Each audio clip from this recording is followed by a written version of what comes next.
I unable to live according to word of God.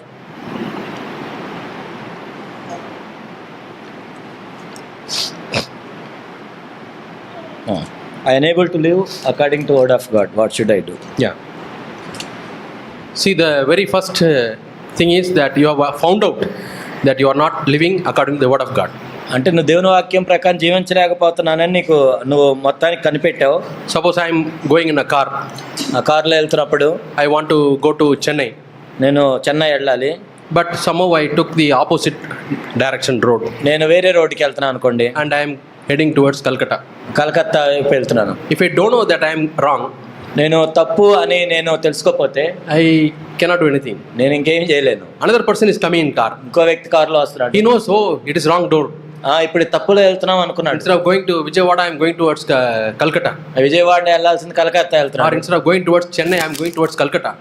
Madras వెళ్ళాల్సింది కలకత్తా వెళ్తున్నాడు. Tell me, who is a better person? కాబట్టి ఎవరు శ్రేష్టమైన విధంగా ఉన్నాడు చెప్పండి. Me or Ravindra? He is coming the next car. He knows he has found out he is not able to go in the wrong right route. కాబట్టి ఈ వ్యక్తికి మొత్తానికి తెలిసింది నేను సరైన దారిలో లేనని. Tell who is the better position? కాబట్టి ఎవరు శ్రేష్టంగా ఉన్నట్టు? Me or he? ఎవరు చెప్పండి. I am driving, thinking that I am going to Chennai, but I am going to Calcutta. నేను వెళ్తున్నాను చెన్నై అని కానీ కలకత్తా వెళ్తున్నా ఆ విషయం నాకు కూడా తెలియదు. He also is driving his car behind me, ఈ వ్యక్తి కూడా వెళ్తున్నాడు. but he found out that he is going in the wrong direction. కానీ తప్పుడు మార్గంలో వెళ్తున్నాడు Tell కనిపెట్టాడు. me who is better? కాబట్టి ఎవరు శ్రేష్టంగా ఉన్నప్పుడు ఈ He is వ్యక్తి. better. He is better. ఈ వ్యక్తి. So the person who asked a question is in the better position కాబట్టి నువ్వు తెలుసుకున్నావు కనీసం because he knows he is not able to live according to the word of God. దేవుని వాక్యం ప్రకారం జీవించలేదని నీకు అర్థమైంది. I'll give you an answer. ఇంకొకటి ఇస్తాను. Write 1, 2, 3, 4. 1, 2, 3, 4 పాయింట్లు. Which word of God? దేవుని వాక్యం ఏది? First. మొట్టమొదటిది. Second, according to this word of God, I am not able to. రెండు ఈ వాక్యం ప్రకారం. Third, you write. మూడోది. Fourth. నాలుగోది ఇది. Only 4 verses by which you are not able to live. 4 వాక్యాల ప్రకారం నువ్వు జీవించలేకపోతుంది రాసుకో. Take it to God. దేవుని దగ్గర తీసుకెళ్ళి. Lord, I am not able to live according to this ప్రభువా, word. దీని ప్రకారం నేను జీవించలేకపోతున్నాను. Give me strength. నాకు బలాన్ని దయచేయండి. Give me grace.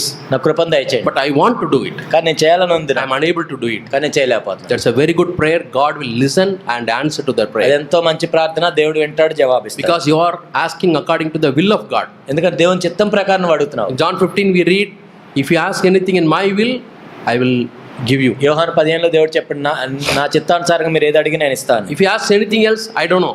I'm not sure whether God will give or దేవుని not. చిత్తం లేకుండా అడిగితే దేవుడు ఇవ్వచ్చు But లేకపోవచ్చు. this God will definitely. కానీ ఇదైతే దేవుడు ఇస్తాడు తప్పకుండా. We read in Psalm 119. కీర్తన 119లో మనం చూస్తాం. Yeah. I have kept your word in my heart. నీ వాక్యం నా హృదయంలో నేను భద్రపరచుకున్నాను. So first step is keep your word in your heart. మొట్టమొదటి ఏంటంటే నీ వాక్యాన్ని మనం Again read it, meditate it. చదువుతూ ఉండాలి, ధ్యానిస్తూ ఉండాలి. And ask God for the power. కాబట్టి శక్తి కోసం దేవుడిని అడగాలి. Ask God for the Holy Spirit. పరిశుద్ధాత్మ కోసం దేవుడిని అడగాలి. Lord, I want to obey to your word. ఓ ప్రభువా, మీ వాక్యాన్ని విధేయించు. Definitely God will help you. దేవుడు సహాయం చేస్తాడు.